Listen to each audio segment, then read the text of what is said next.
sounds like you really internally, it's you can't just have one message then, Right. Right. and it sounds like you really have to speak to each group, position it accordingly to each group. Nate, have you seen this firsthand? Have you had to wrestle with this, or I say wrestle with it? It's almost like it's marketing and education almost at the same time. Yeah. What have you seen this firsthand? I love that idea of earning allies into the work. So Gene Bliss has this incredible section in Chief Customer Officer 2.0, which is like required reading for anybody that really wants to know how to do CX work. And it's talking about how there's a power core in the business.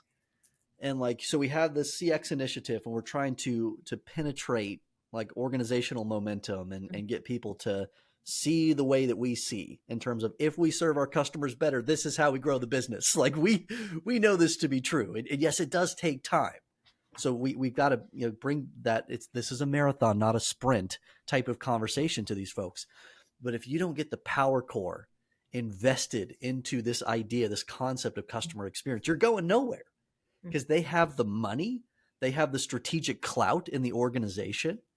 So it is having a conversation with all these different stakeholders across the business. I love using John Coder terms. He talks about if you're going to lead change, if you're going to get something to stick, the first two stages of change management are developing a sense of urgency and then a change coalition. So developing that sense of urgency is lighting the freaking fire under these folks. We can't keep doing this. If we keep doing this to our customers, they will not be here next year. Here's what our competitors are doing, and this is why they are earning market share. We are still in the age of the customer. If we continue to steal from our future selves, I love talking about that in the work of CX, because you're trying to shove money into Q1 2024. You are stealing money from your future self because you're treating your customers this way. You're dismantling your ability to partner with them in the future and to unlock over time that strategic share of wallet. Quit stealing from the future of the business so that you look better in Q1. But to Sally's point, you got to have some quick wins. So that's the balance of the CX leader. This earning allies, this long-term focus, this idea, statistically speaking, it takes like 3 years to really get a CX initiative to quote unquote stick and to be able to demonstrate real value. It takes time. So we don't have that much time. That's not realistic. So you got to be smart about finding one or two quick wins where it's like, this is a huge friction point.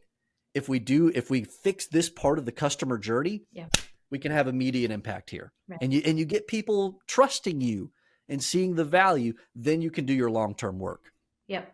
And that's not too different than marketing. Yeah. You have to have a long-term brand play to continue to earn and build and retain brand loyalty. And particularly post-pandemic, there got to be some quick revenue hits. And if you don't have those, quick wins, you're not going to be around to see the long-term brand play as a marketer in an organization. And so it's not so indifferent. The priority is, how do I identify the opportunities, prioritize those that are most aligned to the business imperatives, and focus on that rather than vaguely trying to boil the ocean, which I think a lot of really ambitious CX folks, even marketers, do. They try to do too much at once. When you focus on one or two, get some dopamine in the system there, people are like, yes, I like how this feels.